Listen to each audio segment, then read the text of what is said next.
માંડવીના મોડકુબા ગામના કોઝવેની યુદ્ધના ધોરણે મરામત વાહન વ્યવહાર ફરી શરૂ. કચ્છ જિલ્લામાં ભારે વરસાદના કારણે અનેક ગામોમાં રસ્તા અને નાના બ્રિજને ભારે નુકસાન પહોંચ્યું છે, જેના કારણે દૈનિક જીવન અને વાહન વ્યવહારમાં ખલેલ આવે છે.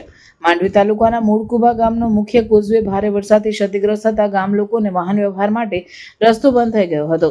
તાત્કાલિક સ્થિતિને જોતા સ્થાનિક તંત્ર અને જિલ્લા પ્રશાસને યુદ્ધના ધોરણે રિપેરિંગ શરૂ કરી, જેથી વહેલી તકે સંપર્ક પુનઃ સ્થાપિત કરી શકાય. ઇજનેરો અને કામદારોની ટીમે સતત મહેનત કરીને ભારે મશીનોની જરૂરી સામગ્રી વડે કોઝવેની તાત્કાલિક મરામત કરી. તેમના ઝડપી પ્રયાસોના પરિણામે થોડા સમયમાં જ વાહન વ્યવહાર ફરી શરૂ થઈ ગયો, જેના કારણે ગામ લોકોને મોટી રાહત મળી. રિપેરિંગ દરમિયાન પદયાત્રીઓ અને ઇમરજન્સી વાહનો માટે તાત્કાલિક વ્યવસ્થા પણ કરવામાં આવી. સમગ્ર કચ્છ જિલ્લામાં વરસાદથી નુકસાન પામેલા રસ્તાઓ અને ઇન્ફ્રાસ્ટ્રક્ચરની મરામત માટે કામગીરી પૂરજોશમાં ચાલી રહી છે.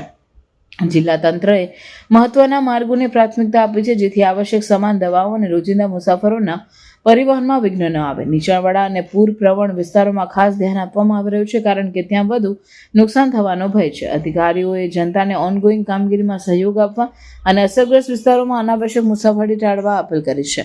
તંત્રએ ખાતરી આપી છે કે તમામ નુકસાનગ્રસ્ત રસ્તા અને કોઝવે ઝડપથી રિપેર કરવામાં આવશે અને વધુ વરસાદ પહેલા કામગીરી પૂર્ણ કરવા વધારાના સંસાધનો પણ મૂકવામાં આવ્યા છે.